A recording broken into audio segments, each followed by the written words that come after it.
All right, on this episode of Bouts Talking Bouts, excited to be chatting with an individual who is very prominently featured at Unified MMA 55 and challenging for that Unified MMA featherweight title, and should be an intriguing headliner as John Nguyen and Mateo Vogel test skills on January 19th. And great having Mateo on the show. How are you doing, man? You having a solid day? Oh yeah, man. Just having a chill day. Did some pads with just finished up with Food Jeff. We went through did a quick 5-5s, and we're feeling on top of the world right now, to be honest with you. Yeah, I mean, it seems like a great way to start off the year, man, just with it being, Unified, which a lot of people understandably regard as like the big show in Canada now, and just with like the UFC event being the next day. Like, when did you initially get word about this fight? I imagine you were excited when this bout offer came your way, but just curious to get some thoughts and insights there. Oh man, be fighting on UFC weekend. I'm fucking pumped. There's a thing. Starting the year off with a fight, starting it off right. It's gives you a goal right off the get go, like something to focus on. You know what I mean? We're trying to year round regardless, but yeah, I'm super pumped to have a fight at the beginning of the year and to be fighting on UFC weekend alongside all the great Canadian fighters fighting the next night, as well as on Unified too, right? You got it's the most stacked Unified card I've seen in a while. Yeah, no, super deep event, and I mean a great venue too. Like, I've seen some of the Prospect Fighting Championship shows from that space, so yeah, it should be an awesome venue that'll lend itself to the stacked card also, I think.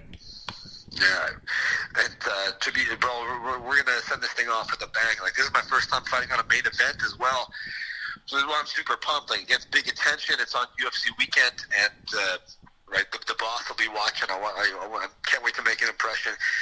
Right, the second chances don't always come so quickly. In this case, it did, right?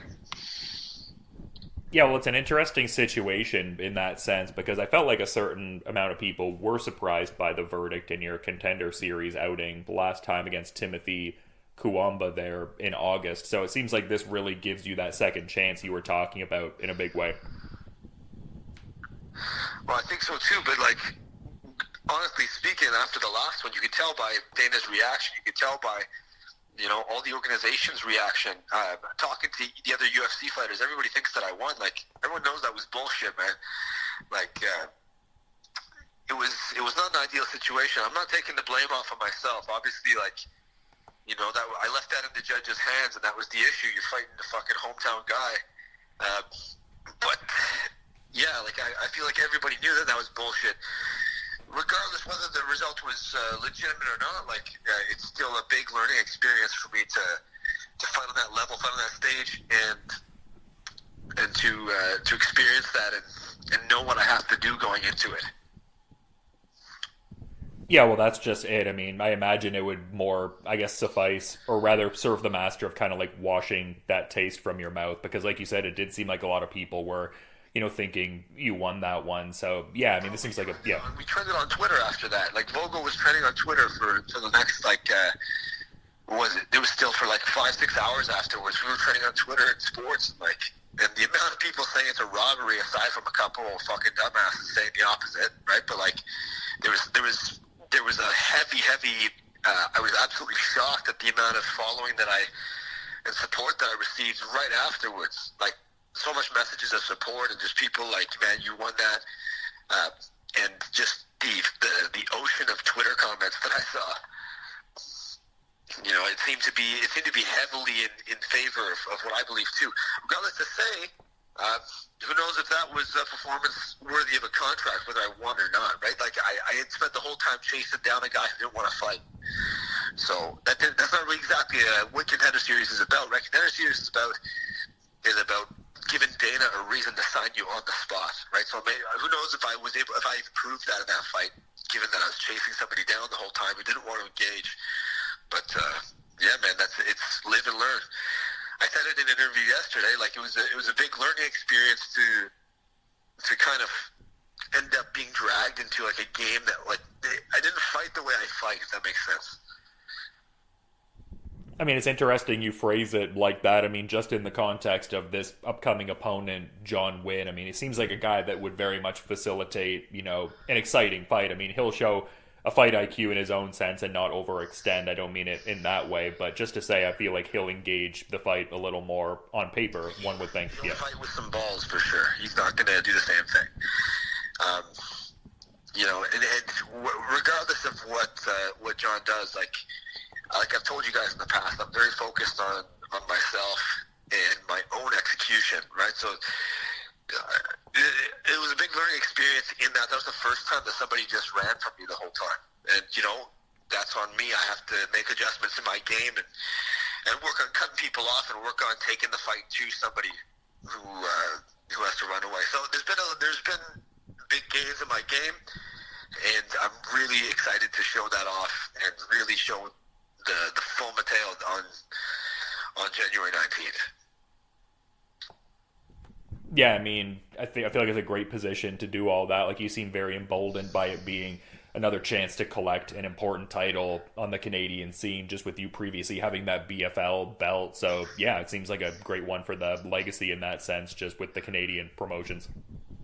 It absolutely does. And in my opinion, for me to hold simultaneously, for me to be the BFL champion and to hold the unified belt, I truly believe that's the telltale sign that I'm the best guy in Canada. Like, I think that's proof right there. If I could hold both of those belts, that's nothing quite says I belong at the next level like that. Yeah, and something that, I mean, speaking to the point of different chances and opportunities, it seems like the UFC is looking to kind of ramp up that Canada schedule in 2024 and everything. Like, I saw Dave Shaw talking about that, who kind of helms a lot of their Canadian events, and it seems like he was discussing I think 3 or 4 events, like something around there in Canada, or at least some increased representation there. So I mean, that's a pretty cool notion too, in the context of what you're looking to do and talking about other chances and all, just fighting for the UFC in Canada. And why wouldn't they? Because, man, look how strong our MMA scene is here in Canada. Like, this is the thing. This is the thing I'm saying all the time. The Canadian scene is so damn strong. Our guys are so great up here. Like, I'm actually, like, I feel that I'm representing one of the best MMA scenes in the world. Like, Canada, like, you see some of the talent coming out of Canada in the last year. Like, man, we're coming onto the scene hot. Like, we started off back with George St. Pierre, obviously, but we're seeing some true stars come out of Canada now, and I believe I'm going to be at the top of those guys. That's the thing. So to fight on a show like this, knowing that there's Canadian cards coming, it makes me super optimistic and super hungry going forward. Yeah, understandably so, man, and just kind of curious because, I mean, some of the guys you were working with, one of the last times we were talking, at least around BFL 76, you were touting the work with guys like Fabio Holanda and also, Charles Jourdain, as well as Diego Santos, some good names there. Are those individuals you're working with for this camp also, you've been finding? It is. I've been working a lot with Charles this camp, actually, and prior to that. Myself and Charles work together every week, as well as his brother, though. I work with Louis Jourdain, and we have a strong little group of guys that we have a little featherweight crew. You know what I mean? So to be exposed to that UFC caliber so often, I feel it's a real edge for me. And not just any UFC caliber. Like, look, the guy's beating Kron Gracie, and he's finishing Ricardo Ramos first round. You know what I mean? This is. I'm not just. If that's not proof that I belong at that level, Yeah, I mean, it's that iron sharpens iron classic adage for sure, and I mean, I imagine this is probably the case pretty consistently, just with how active you guys are and the kind of fights you're getting. But I mean, Louis on this unified card with you, and then Charles readying to fight at UFC 297 in Toronto, I imagine that's really, creating that collective uplifting of everyone, just with the respective big fights lined up so close. It is. It's really great, and we're in a situation right now. We're at Fight Factory. No one else has got anything booked, so basically it's all hands on deck for my camp at Fight Factory. I have my full, I got the full arsenal. I got my full exposure with Crew Jeff and with Peter as well. And I have my trusty wrestling coach, Ilya Abelev. If you've never heard him, former Canadian national team, one of the best Canadian wrestlers, is my wrestling coach that I work with on the regular basis.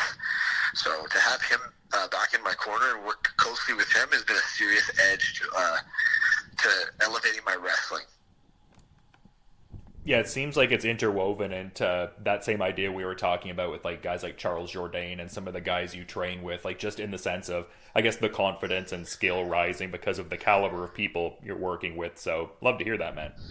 That's it, man. Like if you're not fighting with, like you're not sparring with guys that can kick your ass, like you're not getting better, you're not growing, and if you're not exposing yourself to the best of the best, like it's not even just for the sake of growth, but man, just like look what being around that mentality, being around other successful people, being around other great athletes. It's an environmental thing as well. It's more than just skill and caliber and all that stuff.